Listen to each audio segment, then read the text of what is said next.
justice de paix bruxelloise menacée de fermeture faute de juges, peut-être 3, et ce dès le mois de septembre prochain. Alors on va en parler avec notre invité Simon Cardon, bonsoir. Bonsoir. Vous nous avez rejoint sur ce plateau. Alors vous avez été longtemps juge de paix, vous êtes aujourd'hui le président du tribunal de première instance néerlandophone de Bruxelles. Avec votre homologue francophone, Anne de Sie, vous signez une lettre ouverte qui est adressée au ministre de la Justice, Paul Van Tigelt. Alors ces fermetures potentielles, elles sont liées à une pénurie de juges de paix et c'est un problème qui ne date pas d'hier. Je ne sais pas si vous le viviez déjà quand vous étiez encore juge de paix. Non, c'est effectivement un problème qui dure depuis plusieurs années.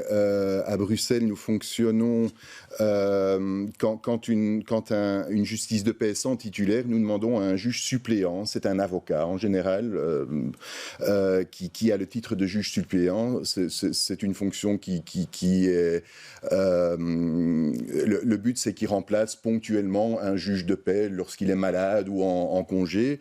Mais ici, on leur demande de manière structurelle à remplacer le juge de paix, à faire le job du juge de paix. C'est prévu dans le code judiciaire. Et pour ça, ils ont une rémunération qui est égale à la moitié d'un salaire d'un magistrat. Donc, on demande à des délégués, en fait, de faire pour un demi-salaire le job. Voilà, c'est de la justice bradée, en fait, en quelque sorte. D'accord, donc ça c'est le problème de pénurie.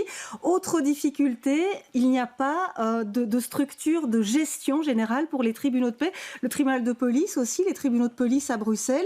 Et donc ce sont vous les présidents de première instance, francophones et néerlandophones, qui assuraient cette gestion. Mais voilà. ça pose quel genre de problème ça pose problème parce que partout dans le pays, par arrondissement, il y a un président et un vice-président et un greffier en chef et toute une équipe qui gère les justices de paix et les tribunaux de police. À Bruxelles, ça n'existe pas. Ça date de 2014, lors de la réforme du paysage judiciaire et le splitting en fait, de BHV au niveau judiciaire.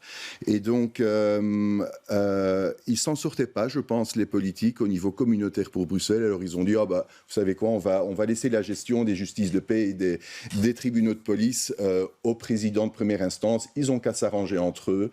C'est ce qu'on fait tous les jours, mais on a à côté de ça notre propre tribunal à gérer. Moi, j'ai 40 juges, ça va encore. Anne de Sie, pour qui je parle ce soir, également. C'est vraiment une requête que vous on faites. A 120. On doit co-gérer par consensus les justices de paix et séparément les tribunaux de police, parce que les tribunaux de police, eux, contrairement aux justices de paix qui sont bilingues, les tribunaux de police sont séparés. Voilà. Ça. Donc c'est un peu schizophrène tout ça. C'est un peu schizophrène. Alors, concrètement, quelles sont vos demandes précises, quelles sont vos attentes précises? Je ne sais pas si vous avez déjà eu une réaction du ministre de la Justice. Vous pensez que ça va faire bouger les choses cette fois? C'est ce qu'on espère. Maintenant, ce n'est pas une attaque personnelle contre le ministre de la Justice. Son cabinet nous a bien aidés par le passé.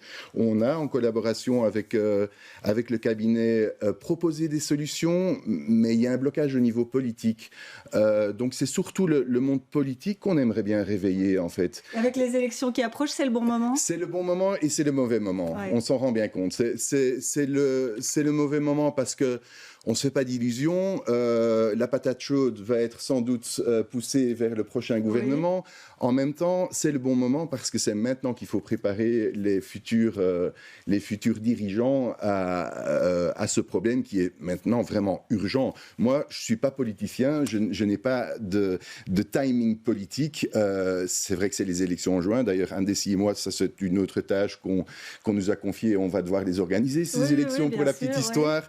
Mais en septembre, ça c'est la réalité. Si on n'a pas de juge de paix dans ces deux justices de paix, on va devoir fermer et au détriment des gens. Il ne s'agit pas de postes ici, il s'agit des gens et ce sont les plus vulnérables de la société qui vont en pâtir, malheureusement. Eh bien, merci. Le message, en tout cas, est passé. Merci beaucoup, Simon Cardon, d'avoir été avec nous en direct.